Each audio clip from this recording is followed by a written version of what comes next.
Je vous accueille au Salon des Antiquaires de la Tour Eiffel qui aura lieu jusqu'au 23 janvier. Nous nous trouvons chez Blaise Valère. Sur cette magnifique table, une exposition de verreries anciennes du XVIIIe siècle et quelque chose d'assez amusant. Une série de portraits, pour une fois, non pas d'humains, mais de chiens. Et d'ailleurs, je vais chercher le mien. Le voici! Cette année, ce qui est assez sympa dans ce salon, c'est que vous avez vraiment un mélange très hétéroclite avec, bien entendu, l'incontournable mobilier français du XVIIIe, mais surtout l'art déco, l'art nouveau.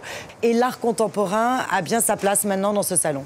Regardez cette ravissante tabatière en or avec le portrait de Marie-Antoinette d'époque Louis XVI et derrière, une boîte en opaline d'époque Napoléon III.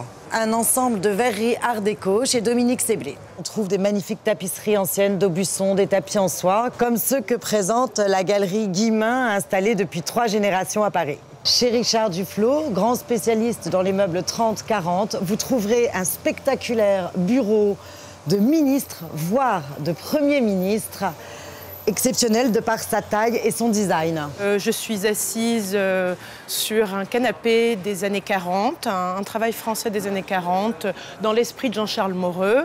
Les chaises sont un travail d'Erwin et Estelle Laverne, ce sont des designers américains des années 50. Alors le mouton, il s'agit d'un travail danois des années 60.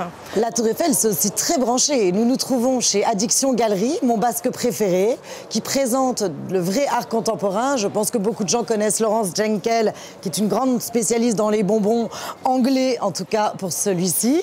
Et de plus en plus branché, nous nous trouvons chez Ludovic Le Floch, grand spécialiste d'art contemporain. Il découvre vraiment nos antiquités de demain.